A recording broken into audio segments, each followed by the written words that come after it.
नमस्कार दोस्तों, RMS institute के ऑनलाइन एजुकेशन प्लेटफॉर्म में आपका एक बार फिर से स्वागत है। जैसा कि आपको पता है कि हम डीएड स्टूडेंट जो स्पेशल एसटीसी कर रहे हैं उनके लिए हम सेकेंड ईयर के कोर्स की वीडियो जो है वो रिकॉर्ड कर रहे हैं और हमारा डीएड सेकेंड ईयर का पेपर नंबर 7 है, जिसको हम सेकेंड ईयर के लिए पेपर नंबर 1 बोल सकते हैं, वो हमारा चल रहा है। और इसमें हमने यूनिट नंबर 4.2 तक की वीडियो आपको अभी तक हम भेज चुके हैं और थोड़ा वीडियो में विलम्ब होने के कारण आपको हम जल्दी नहीं भेज पा रहे हैं, क्योंकि टाइम की बहुत बड़ी प्रॉब्लम है। लेकिन आज हम संडे है, संडे टू संडे तो आपको हम एक दो वीडियो जरूर रिकॉर्ड करके भेज दिया करेंगे। तो हम अपना समय जो है वो खराब नहीं करते हुए वीडियो की तरफ बढ़ते हैं और आज हम पढ़ेंगे यूनिट नंबर 4.3 में स्वतंत्रता के बाद से हमारे यहाँ पर जो विभिन्न प्रकार के शिक्षा आयोग जो हमारे भारत के अंदर बनाए गए, उन शिक्षा आयोग ने शिक्षा के क्षेत्र में क्या कार्य किया, शिक्षा के क्षेत्र में उन्होंने कौन कौन से काम किए, किस उद्देश्य से उस आयोग का गठन किया गया, ये सारी चीजें जो हैं वो आज हम इसके अंदर पढ़ने वाले। तो सबसे पहले हम पढ़ेंगे विश्वविद्यालय शिक्षा आयोग 1948-49। सबसे पहले पढ़ रहे हैं हम विश्वविद्यालय शिक्षा आयोग।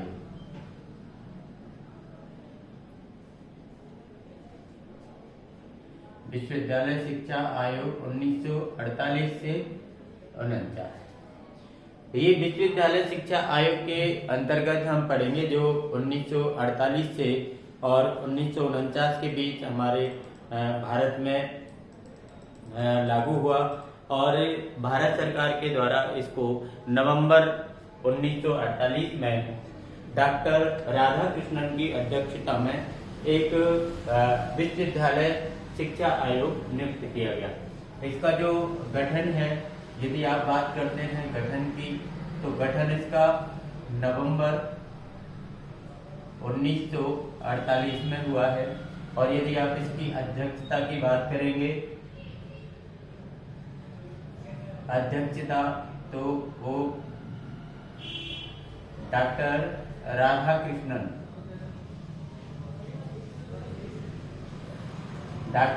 राधाकृष्णन की अध्यक्षता में एक विश्वविद्यालय शिक्षा आयोग का गठन किया गया, जिसके अंतर्गत उच्च शिक्षा जो थी, ये जो आयोग है ये उच्च शिक्षा से संबंधित है। उच्च शिक्षा का मतलब जो कॉलेज लेवल की जो शिक्षा थी, जैसे कोई भी विद्यार्थी है जो अपनी स्कूल की एजुकेशन कंप्लीट करने के बाद में, स्कूल की एजुकेशन से मतलब है फर्स्ट क्लास से और वो 12th क्लास तक, जब वो अपनी शिक्षा पूरी कर लेता है तो वो उच्च शिक्षा के अध्ययन के लिए कॉलेज के अंदर प्रवेश लेता है या विश्वविद्यालय के अंदर प्रवेश लेता है, जिसको हम यूनिवर्सिटी बोलते हैं।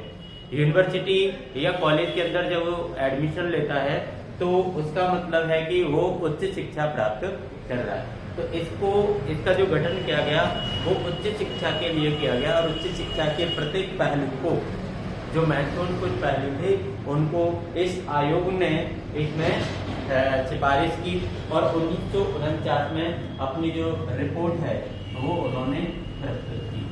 इसकी जो रिपोर्ट थी, यदि उसकी प्रस्तुत की बात करें हम, तो वो 1949 में इसकी एक रिपोर्ट प्रस्तुत की, जिसमें तेजी से जो हमारी जो शिक्षा थी, जो शिक्षा का स्तर था, वो तेजी से चेंज हो रहा था। क्योंकि आपको पता है कि जब हमारा देश स्वतंत्र हुआ था, तो स्वतंत्र होने के बाद में हमारा देश, हमारे जो देश की सरकार थी, हमारे देश का प्रशासन था, उसके हाथ में हमारे देश की बागडोर आई।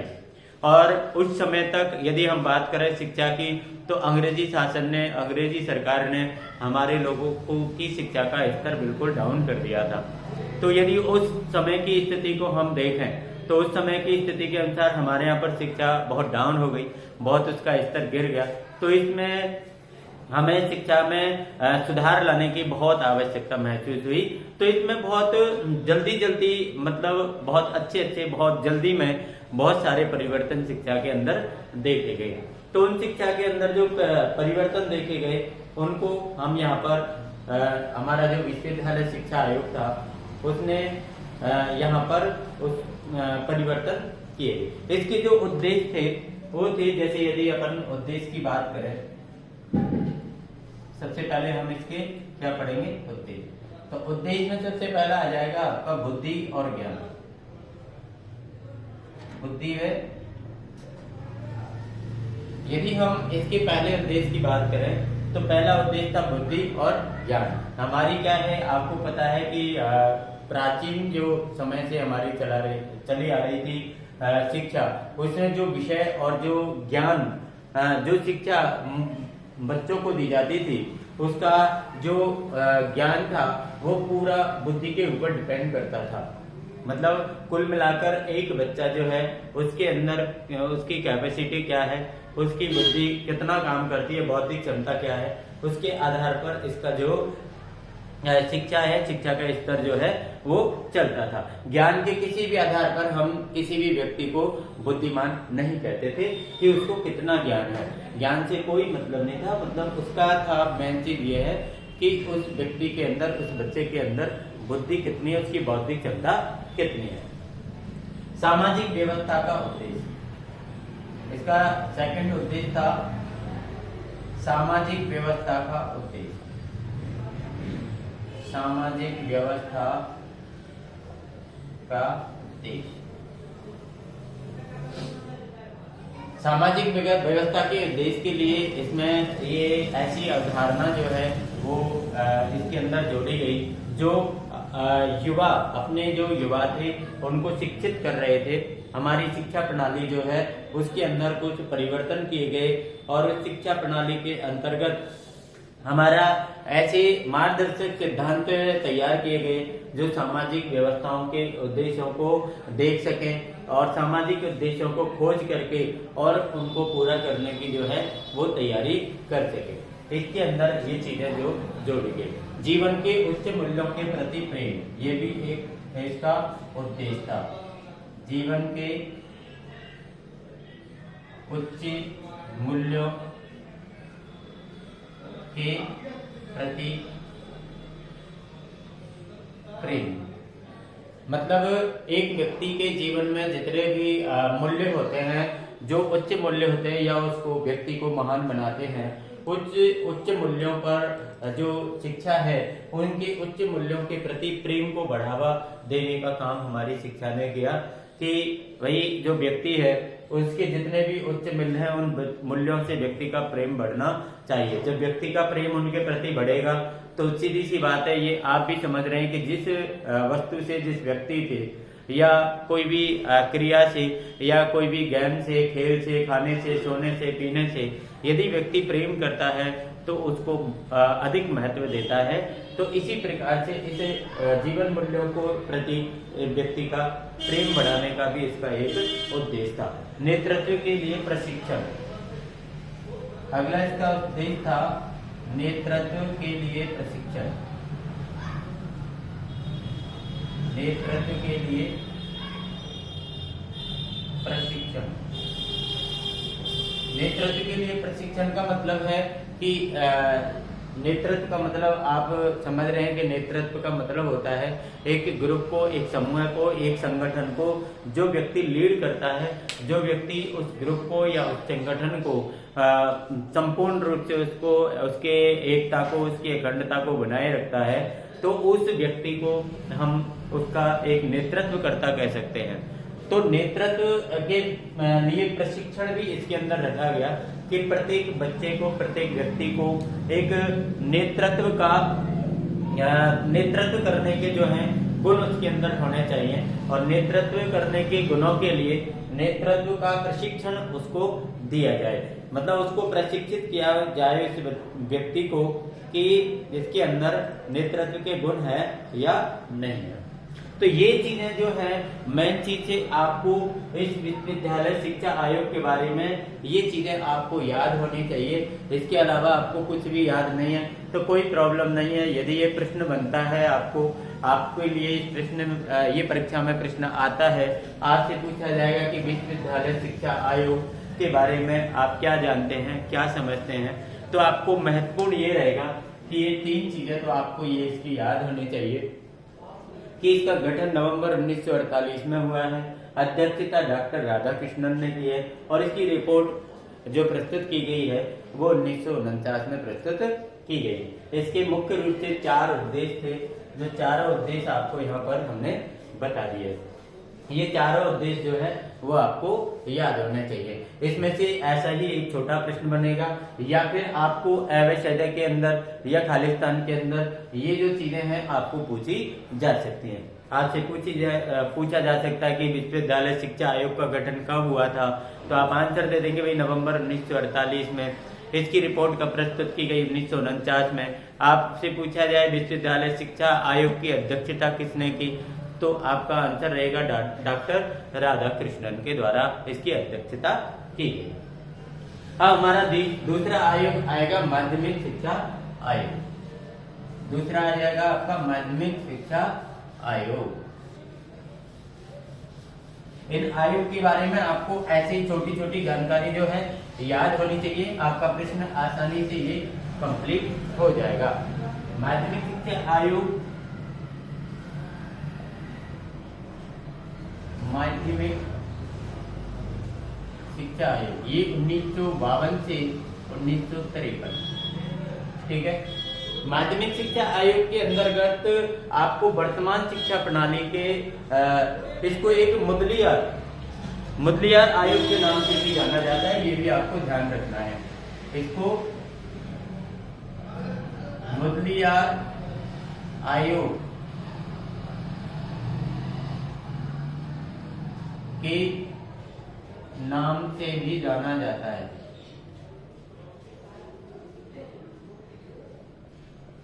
तो इनमें से आपको कोई भी, दोनों में से कोई भी नाम पूछे तो आपको ये ध्यान रखना है कि मुदलियार आयोग जो है वो हम माध्यमिक शिक्षा आयोग को ही कहते हैं, जिसका जो गठन हुआ है वो 1952 में हुआ है। और 1952 में इसके जो अपन के जो अध्यक्ष थे, इसका गठन लिख सकते हैं आप, ठीक है ना, 1952 में। यदि बात आती है अध्यक्षता की, तो इसकी अध्यक्षता जो की है वो मद्रास विश्वविद्यालय के कुलपति थे। मद्रास विश्वविद्यालय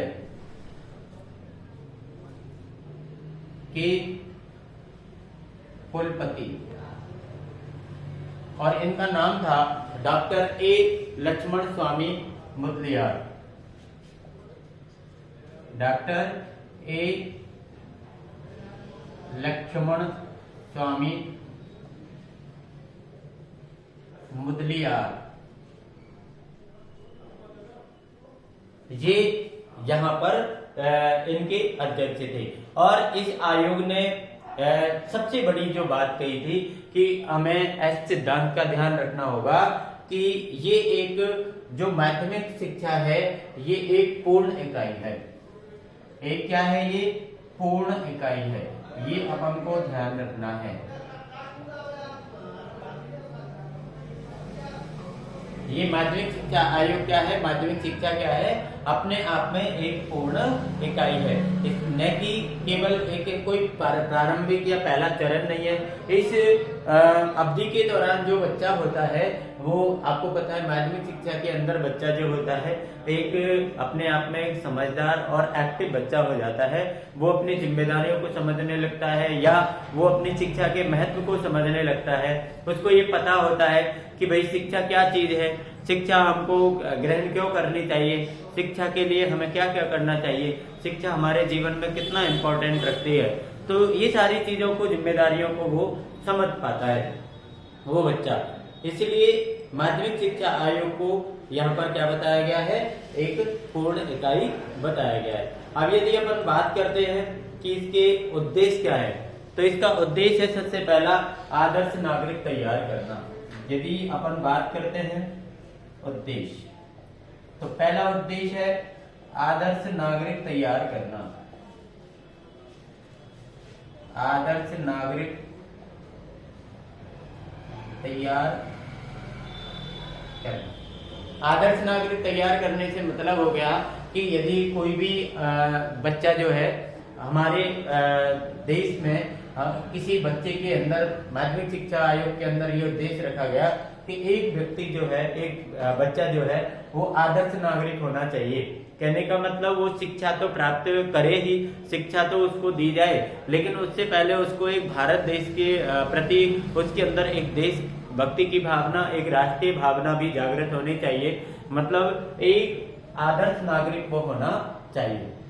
आदर्श नागरिक से आप समझ सकते हैं कि वो भारत के संविधान की पालना करे, भारत के संविधान में जो भी उसको आदर्श दिए गए हैं, जो भी उसको मौलिक अधिकार दिए गए हैं, जो उसके मौलिक कर्तव्य दिए गए हैं, तो उन सभी कर्तव्यों का वो पालन करे और एक अच्छे व्यक्तित्व का निर्माण करे। ऐसा एक आदर्श नागरिक तैयार करने का उद्देश्य हमारे माध्यमिक शिक्षा बोर्ड आयोग का था। धन कमाने की क्षमता का विकास करना, ये इसका दूसरा उद्देश्य था। धन कमाने की क्षमता, धन कमाने की क्षमता का विकास करना। मतलब एक बच्चे के अंदर आयोग का मानना था कि एक व्यक्ति जो है आगे जाके अपने परिवार के साथ जुड़ेगा और परिवार का पालन करने के लिए, परिवार का भरण पोषण करने के लिए उसको धन की आवश्यकता होगी। उसको किसकी आवश्यकता होगी? धन की। जब उसको धन की आवश्यकता होगी तो उस व्यक्ति के अंदर एक ऐसी क्षमता होनी चाहिए कि उस क्षमता से वो धन अर्जित कर सके, और इस क्षमता का विकास करना इसका उद्देश्य था माध्यमिक शिक्षा आयोग का। माध्यमिक शिक्षा आयोग का मानना था कि बच्चे के अंदर, व्यक्ति के अंदर एक ऐसी क्षमता का विकास किया जाए जिससे वो अपना परिवार का पालन कर सके। एक नेतृत्व की गुणवत्ता, एक इसका उद्देश्य था अगला, नेतृत्व की गुणवत्ता। नेतृत्व की गुणवत्ता का मतलब ये है कि हमने इसमें विश्वविद्यालय शिक्षा आयोग के अंदर भी ये चीज पढ़ी है कि नेतृत्व के गुण का विकास करना इनका उद्देश्य था। तो माध्यमिक शिक्षा आयोग का भी एक ये उद्देश्य था कि व्यक्ति के अंदर नेतृत्व की गुणवत्ता होनी चाहिए। व्यक्ति एक ऐसा होना चाहिए जो एक ग्रुप का, एक संगठन का, अपने परिवार का नेतृत्व कर सके अच्छी प्रकार से। मानवीय गुणों का विकास करना, इसका नंबर 4 उद्देश्य था, मानवीय गुणों का विकास करना। ये भी इसका एक उद्देश्य था। मानवीय गुणों का विकास करने से मतलब है कि व्यक्ति के अंदर एक डिसिप्लिन होना चाहिए, एक सहयोग की भावना होनी चाहिए, विनम्रता होनी चाहिए, ऐसे मानवीय गुण, ईमानदारी होनी चाहिए, मानवता होनी चाहिए। ऐसे जो मानवीय गुण हैं, ऐसे मानवीय गुणों का विकास इसके अंदर होना चाहिए। ये हमारे माध्यमिक शिक्षा आयोग 1952-53 का उद्देश्य था। व्यावसायिक दक्षता में सुधार के लिए इसका 5वां आपका उद्देश्य था, व्यावसायिक शिक्षा में सुधार। व्यावसायिक शिक्षा में सुधार। व्यावसायिक शिक्षा का मतलब आप समझ सकते हैं कि ऐसी शिक्षा जो एक व्यक्ति को अपने परिवार का पालन पोषण करने के लिए जरूरी होती है। ऐसी शिक्षा जो व्यक्ति को आगे जाके उसके किसी व्यवसाय करने में, कोई व्यापार करने में वो उसके काम आए, उसको हम क्या कहते हैं? उसको हम व्यावसायिक शिक्षा कहते हैं। तो ये शिक्षा पर भी इसमें सुधार किया गया माध्यमिक शिक्षा आयोग के द्वारा कि व्यक्ति को कम से कम एक ऐसी शिक्षा प्रदान की जाए जिससे कि वो व्यक्ति अपने परिवार का पालन पोषण आराम से कर सके, किसी भी प्रकार से वो कर सके। मतलब वो अपना कोई व्यवसाय करके भी वो अपना परिवार का पालन कर सकता है। एक व्यक्तित्व का विकास करना भी इसका एक उद्देश्य था। 5वां और 6ठा उद्देश्य था इसका व्यक्तित्व का विकास करना। व्यक्तित्व का विकास करना। व्यक्तित्व से आप समझ जाएंगे कि व्यक्ति के अंदर जितने भी गुण होते हैं, व्यक्ति को अपना जीवन यापन करने के लिए, उसके अंदर एक ऊर्जा जागृत करने के लिए, जोश उत्पन्न करने के लिए उसके व्यक्तित्व का विकास होना बहुत जरूरी है। और व्यक्तित्व के विकास से वो पढ़ाई के साथ साथ, शिक्षा के साथ साथ वो अन्य क्षेत्रों के अंदर भी अपना जो कार्य है वो कर सकता है। जैसे उसके अलावा वो संगीत में रुचि लेता है, नाटक में रुचि लेता है, नृत्य में रुचि लेता है, या कोई शिल्पकारी में रुचि लेता है। शिल्पकारी का मतलब आप समझ रहे हैं, शिल्पकारी का मतलब होता है जैसे कि कोई व्यक्ति है, कोई हाथ से अपनी वस्तु का, किसी वस्तु का निर्माण करता है। जैसे यदि अपन कहते हैं कि एक बर्तन बनाने वाला अपने हाथों से, शिल्पकारी से वो बर्तन बनाने का काम करता है और उससे वो अपने परिवार का पालन करता है। यदि अब तो छोटी सी एक चीज और अपन को इसके अंदर देखनी है कि माध्यमिक शिक्षा आयोग की जो अवधि है, माध्यमिक शिक्षा आयोग की क्या है, अवधि है, वो अवधि क्या है, इसकी अवधि क्या है। तो यदि बात करते हैं हम अवधि की, तो आयोग ने सिफारिश की थी कि माध्यमिक शिक्षा जो है वो 11 से 17 वर्ष के 11 से 17 वर्ष के बच्चों के लिए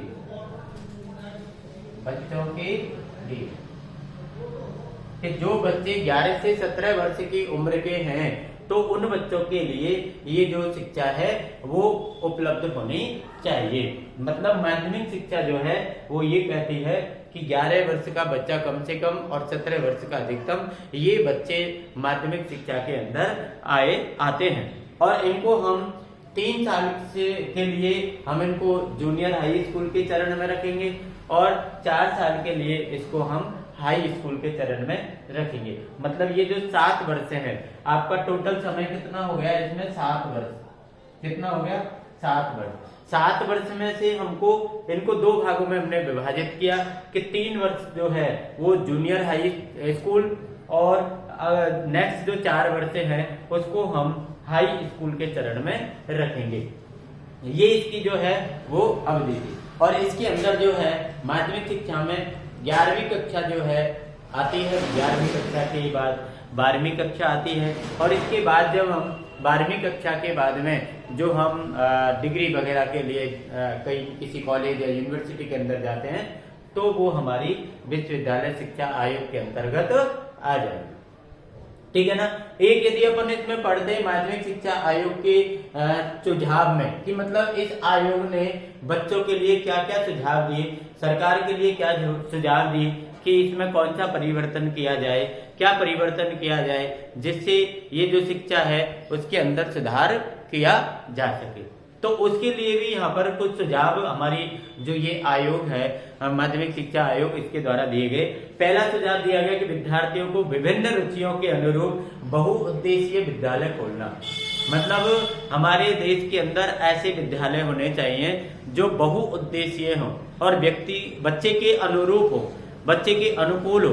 कहने का मतलब जो बच्चा जिस प्रकार से पढ़ाई करना चाहता है, जैसी पढ़ाई करना चाहता है, उस बच्चे को वैसे ही स्कूल उपलब्ध कराए जाने चाहिए, पहली बात। और दूसरी बात है कि बहुउद्देशीय स्कूल हो। बहुउद्देशीय स्कूल का मतलब होता है कि एक ही स्कूल में पढ़ करके बच्चा अपने एक से अधिक उद्देश्यों की पूर्ति कर सके। और यदि ऐसा स्कूल हमारे देश में यदि उपलब्ध हो तो हमारा आयोग जो है ये कहता है कि बच्चे को ये सबसे लाभप्रद होगा।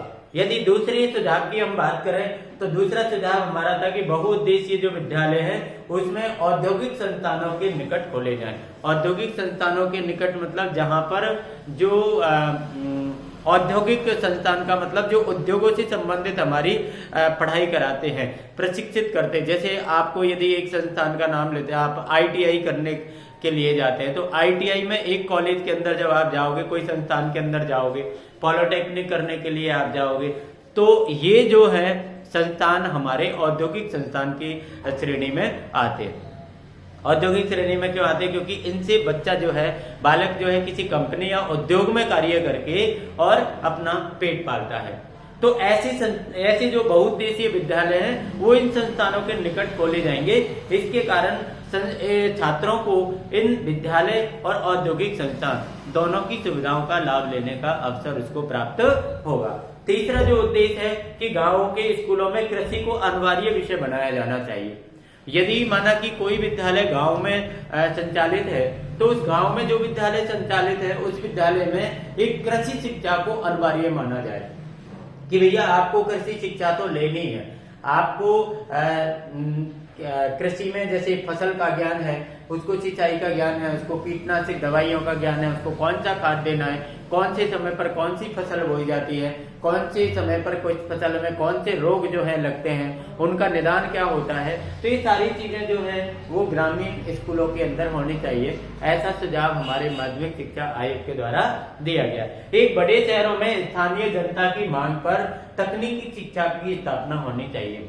बड़े शहरों में ग्रामीण जनता की स्थानीय जनता की मांग पर, यदि किसी भी बड़े शहर के अंदर कोई संस्था स्थापित की जा रही है और यदि वहां की जनता की मांग है कि वहां पर एक तकनीकी क्षेत्र होना चाहिए, तो इस मांग पर ध्यान देना चाहिए और सरकार को एक तकनीकी क्षेत्र वहां पर जो है वो स्थापित करना चाहिए। ये भी सुझाव हमारे माध्यमिक शिक्षा आयोग ने दिया था। एक यदि बात आती है गृह विज्ञान लड़कियों के लिए अनिवार्य किया जाए और अन्य विषय लड़के लड़की दोनों के लिए समान हो। यदि बात आती है गृह विज्ञान की, कौन से विज्ञान की? गृह विज्ञान। आप जानते हैं गृह विज्ञान के अंतर्गत घर से संबंधित अधिकतम यदि बात करें हम तो रसोई घर से संबंधित चीजों का इसमें अध्ययन किया जाता है। तो ये लड़कियों के लिए अनिवार्य होनी चाहिए, लड़की के लिए अनिवार्य होनी चाहिए, अनिवार्य। और अन्य जो विषय हैं वे सबके लिए समान होने चाहिए, मतलब लड़का और लड़की दोनों के लिए वो समान होने चाहिए। ऐसा सुझाव भी हमारे आयोग ने हमें दिया था। ठीक है ना। और छात्रों की रुचि के अनुसार पाठ्यक्रम होना चाहिए। ये भी हमारे इस आयोग का सुझाव था कि जो हमारा पाठ्यक्रम तैयार किया जाए माध्यमिक शिक्षा का, वो पाठ्यक्रम पर बच्चे की रुचि के अकॉर्डिंग होना चाहिए कि बच्चा क्या पढ़ना चाहता है, बच्चा कौन सी चीज में रुचि रखता है, ये सारी चीजें इसके अंदर होनी चाहिए। और सामाजिक आकांक्षाओं की पूर्ति के लिए निर्धारित किया जाना चाहिए।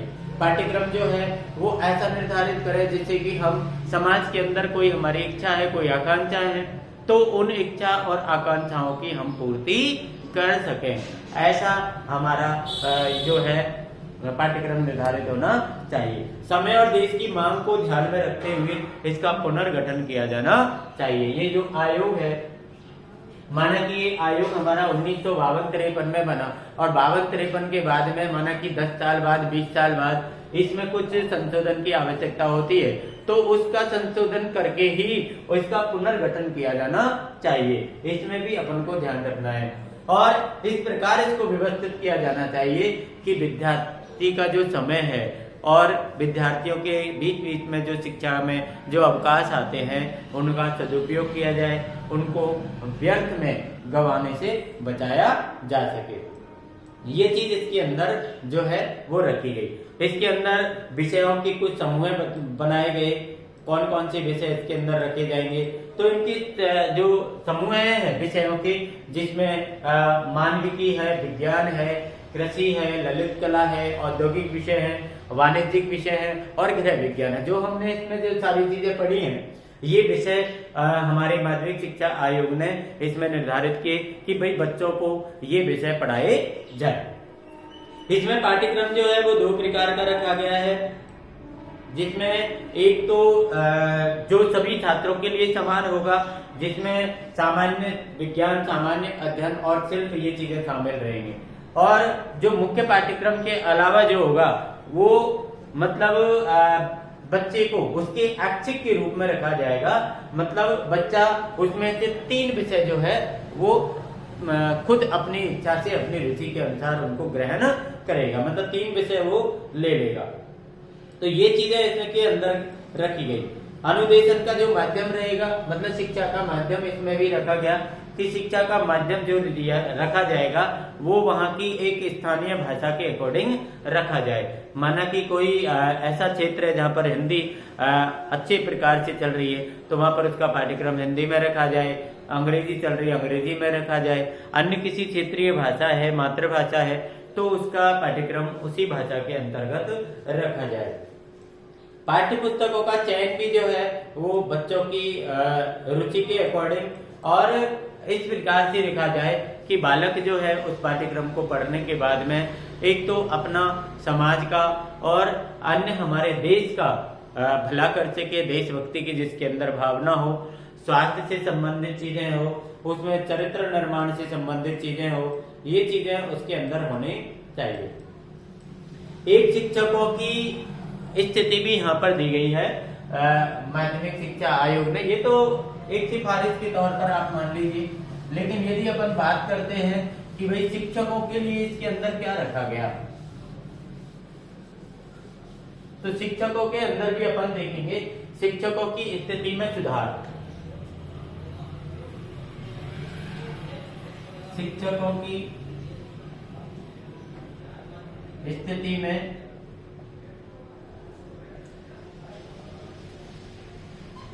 शिक्षकों की स्थिति में सुधार। तो इसके अंदर सबसे पहले तो ये रखा गया पहला पॉइंट कि शिक्षक प्रशिक्षित होने चाहिए। प्रशिक्षित शिक्षक, शिक्षकों की नियुक्ति, मतलब शिक्षक प्रशिक्षित होने चाहिए, मतलब ट्रेंड शिक्षक होने चाहिए। और ट्रेंड शिक्षक यदि वहां पर होंगे, यदि प्रशिक्षित शिक्षक वहां पर होंगे तो बच्चों को अच्छी शिक्षा प्रदान की जा सकती है। एक समान कार्य और योग्यता के समान वेतन होना चाहिए। योग्यता के अनुसार वेतन, योग्यता के अनुसार वेतन दिया जाना चाहिए। मतलब प्रत्येक शिक्षक को ऐसे नहीं कि समान वेतन दिया जाए चाहे वो कैसा भी काम करे, उसको उसकी योग्यता के अकॉर्डिंग, उसके कार्य के अकॉर्डिंग उसको वेतन दिया जाए। ठीक है ना। शिक्षकों को अच्छा वेतन दिया जाना चाहिए। ऐसा भी नहीं कि साहब उनको कोई मजदूरी के बराबर भी वेतन नहीं मिले, जिससे कि उनका समाज के अंदर क्या है सम्मान किया जा सके। एक आर्थिक सुरक्षा इनकी होनी चाहिए शिक्षकों की, आर्थिक सुरक्षा। आर्थिक सुरक्षा के अंदर जैसे पेंशन वगैरह जो है ये सारी चीजें इसके अंदर आ जाती है। पेंशन आर्थिक सुरक्षा के अंदर आता है, या उसका कोई जीवन बीमा करा दिया है, उसका भविष्य निधि के अंदर कुछ फंड गवर्नमेंट ने जमा किया है, तो ये सारी चीजें जो है वो चीजें हैं। एक शिक्षक के बच्चों को निःशुल्क शिक्षा, शिक्षकों के बच्चों को निःशुल्क शिक्षा।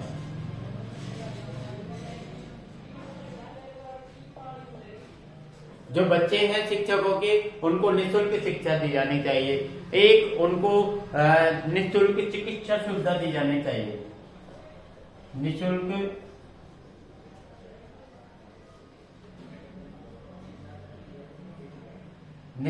चिकित्सा सुविधा।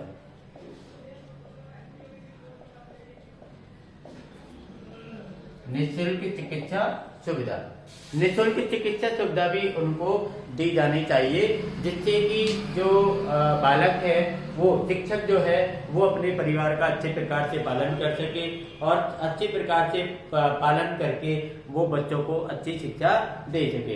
एक इनकी सेवानिवृत्ति की जो आयु है वो 60 वर्ष होनी चाहिए। एक शिक्षकों को छात्रों के ट्यूशन लेने की अनुमति नहीं दी जानी चाहिए। ऐसा हमारे माध्यमिक शिक्षा आयोग की सिफारिशों में है कि टीचर जो है वो ट्यूशन नहीं देगा, ट्यूशन वाली शिक्षा है वो बच्चों को नहीं देगा, क्योंकि इससे उसके अंदर एक भेदभाव का भाव जो है वो जागृत होता है। ठीक है ना। इसमें एक अवधि और अवकाश भी दिए गए कि कम से कम साल में कम से कम वर्ष में कम से कम 200 दिन स्कूल चलना चाहिए। कितने दिन?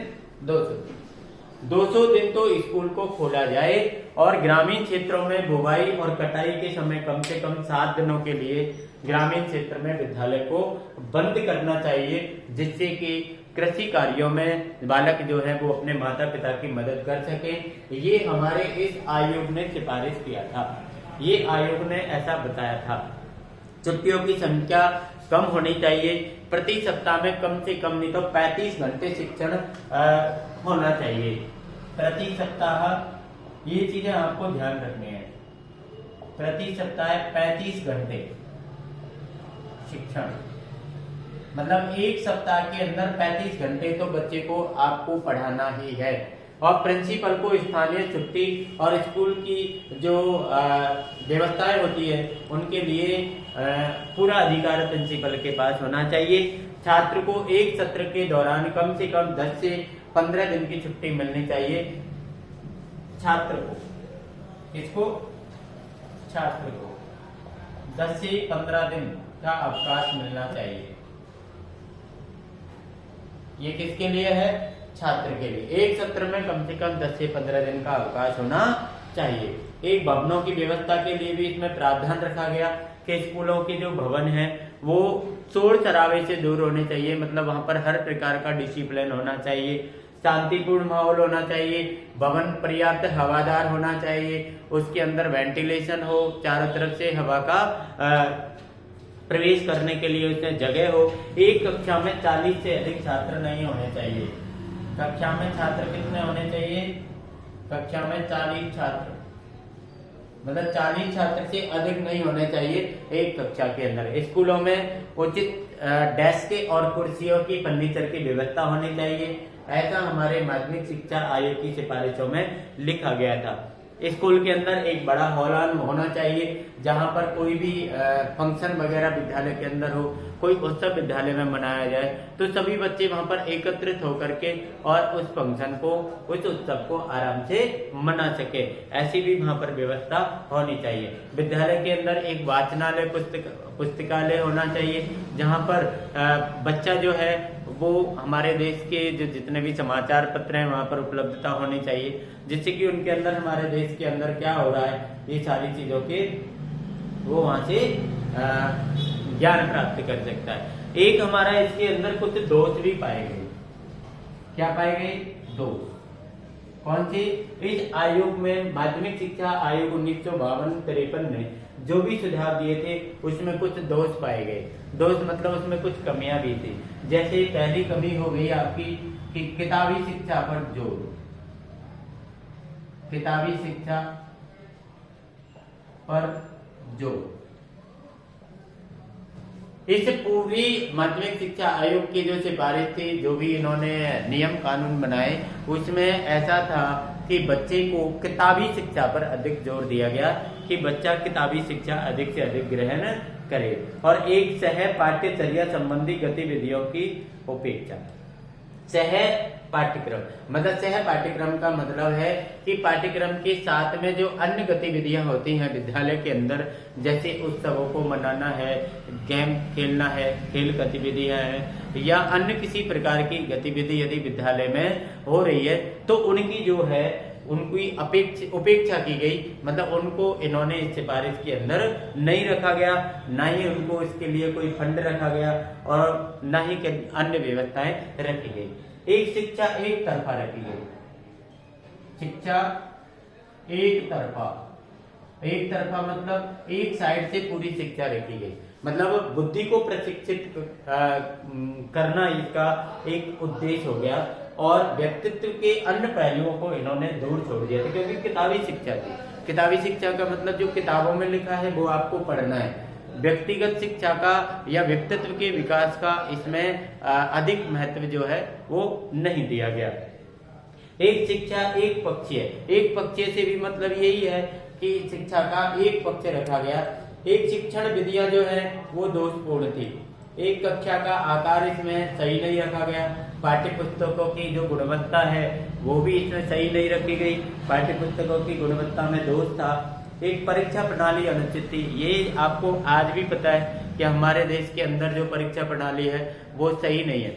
एक बच्चा जो होता है वो 1 साल मेहनत करता है, 1 वर्ष मेहनत करता है, और 1 वर्ष की मेहनत में उस बच्चे की जो है वो 3 घंटे की एग्जाम के अंतर्गत उसका पूरा लेखा जोखा हमारी जो बोर्ड के द्वारा या हमारी जो एग्जाम लेने वाली जो संस्थाएं हैं उनके द्वारा उसका आकलन किया जाता है कि भाई 3 घंटे में उस बच्चे ने क्या किया।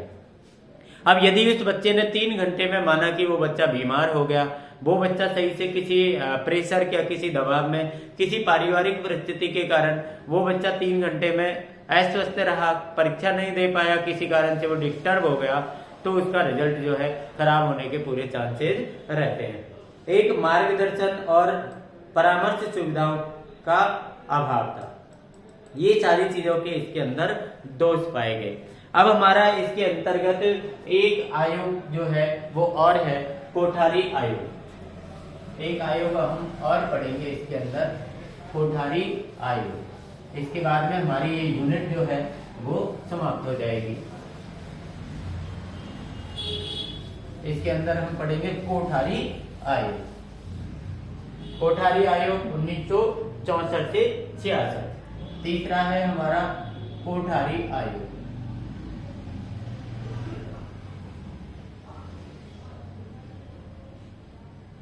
उन्नीस सौ 64 से 66। कोठारी आयोग जो है ये भी हमारा एक शिक्षा से संबंधित आयोग था, और इस आयोग की जो स्थापना है 14 जुलाई 1964 को, इसका गठन याद रखना है आपको, 14 जुलाई 1964 को। अध्यक्ष कौन थे, इसकी अध्यक्षता किसने की, ये भी अपन को ध्यान रखना है। इसकी जो अध्यक्षता की थी वो भारत सरकार में उस समय विश्वविद्यालय अनुदान आयोग के उस समय के जो अध्यक्ष थे दौलत सिंह कोठारी। क्या नाम था उनका? दौलत सिंह कोठारी।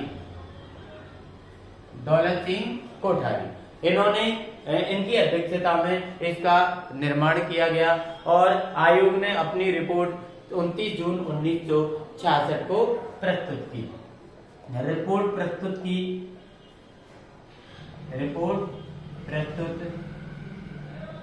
29 जून 1966 को।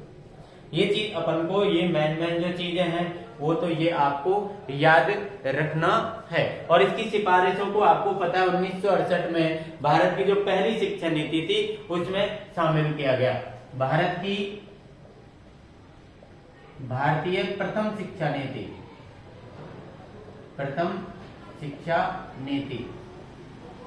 1968, इसमें इसकी जो सिफारिश थी उनको शामिल किया गया। मतलब कोठारी आयोग ने जो भी सिफारिश यहाँ पर शिक्षा के लिए प्रस्तुत की थी उनको हमारे जो क्या थी, ये भारत की प्रथम शिक्षा नीति थी जो 1968 के अंदर बनाई गई थी, उसमें इनकी सिफारिशों को जो है वो शामिल किया गया। किसमें शामिल किया गया? अपन की भारत की प्रथम शिक्षा नीति 1968 के अंदर।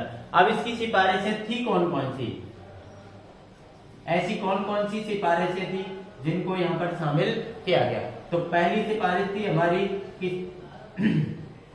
सिफारिश का मतलब होता है कि कोठारी आयोग ने ये चीजें जो है वो बच्चों के हित में ये चीजें अपनी रिपोर्ट के अंदर प्रस्तुत की।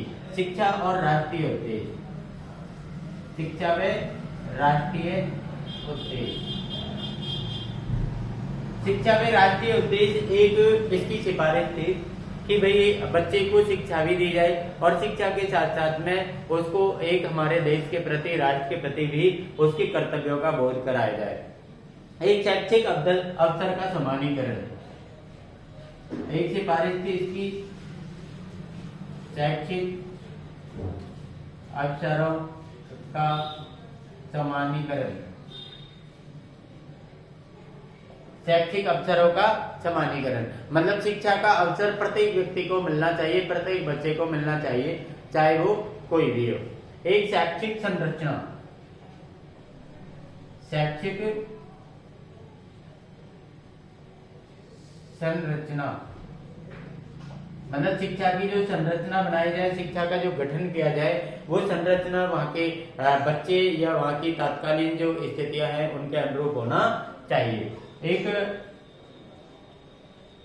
पाठ्यक्रम सुधार, जो बच्चों को पाठ्यक्रम दिया गया है, पढ़ने के लिए जो सिलेबस दिया गया है, उसके अंदर भी स्थिति के अनुसार सुधार होना चाहिए। शिक्षण में के तरीकों में सुधार, शिक्षण के तरीकों में सुधार, मतलब शिक्षा देने के जो तरीके हैं, शिक्षण की जो विधियां हैं, उनमें भी सुधार होना चाहिए। एक पाठ्य पुस्तक की गुणवत्ता, पाठ्य पुस्तक की गुणवत्ता, पाठ्य पुस्तक की गुणवत्ता होनी चाहिए, गुणवत्तापूर्ण सिलेबस होना चाहिए। एक शिक्षक की शिक्षा,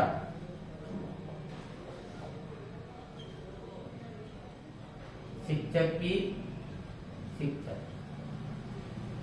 यहाँ पर शिक्षक की शिक्षा पर भी जोर दिया गया है कि एक शिक्षक जो होता है वो शिक्षक की योग्यता भी होनी चाहिए और शिक्षक की शिक्षा भी एक अच्छी होनी चाहिए।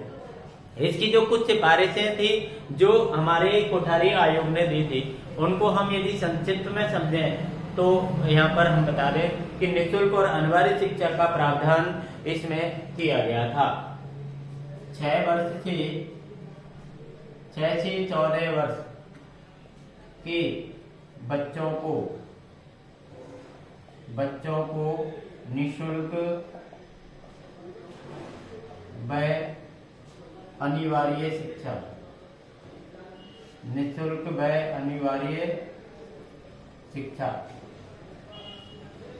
हमारी कोठारी आयोग ने ये सिफारिश की थी सरकार के सामने कि 6 वर्ष से 14 वर्ष तक के जो बच्चे हैं उनको निःशुल्क और अनिवार्य शिक्षा का प्रावधान रखा जाए और एक त्रिभाषा फॉर्मूला अपनाने की भी सिफारिश की थी। त्रिभाषा फार्मूला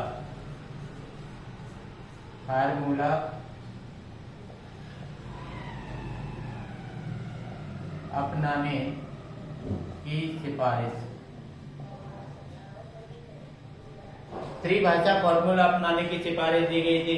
त्रिभाषा, इसका क्या उद्देश्य था कि आपको पता है कि भारत में एक हिंदी भाषा जो है वो इसमें चल रही है, लेकिन इसमें त्रिभाषा जो है वो दी गई। त्रिभाषा कौन कौन सी थी? एक तो हिंदी थी, ठीक है ना, एक अंग्रेजी थी,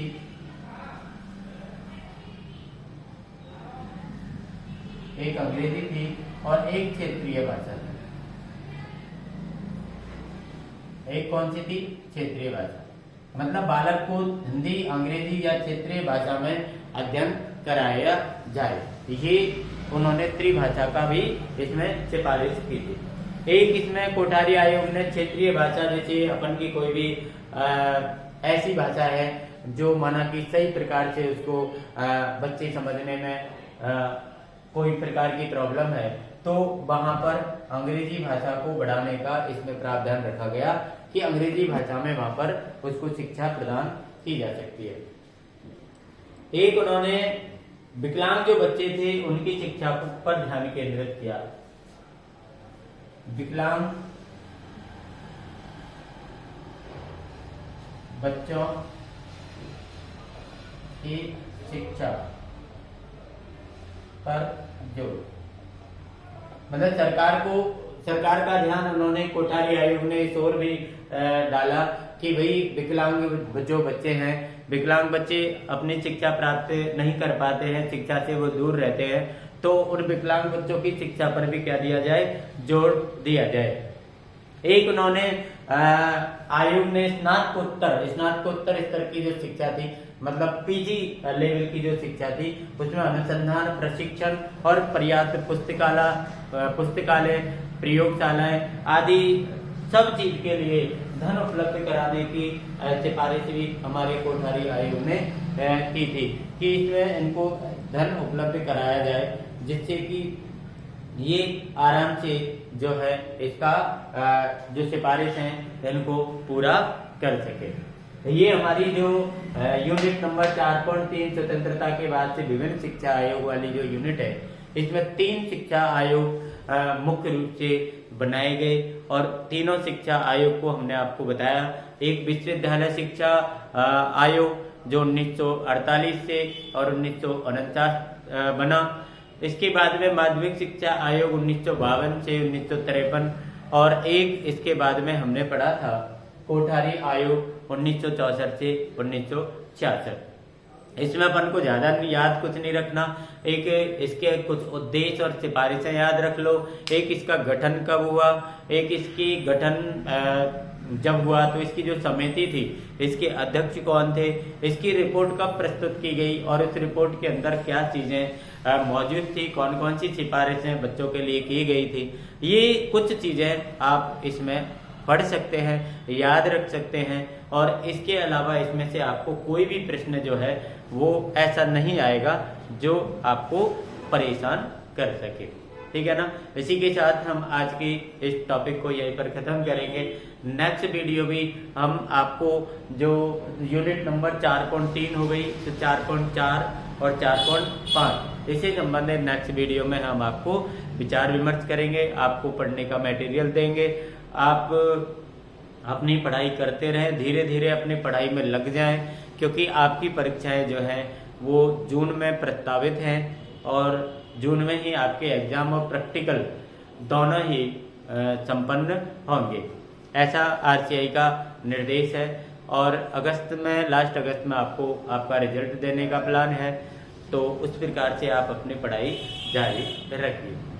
ठीक है, आप पढ़ते रहिए, हमारा वीडियो देखते रहिए, हमारे चैनल को सब्सक्राइब कर लो, लाइक कमेंट कर दो और अन्य बच्चों तक भी आप हमारी वीडियो को पहुंचा दें, अन्य बच्चे भी, जिससे कि उनको देख पाए। ठीक है, best of luck your future. Thank you.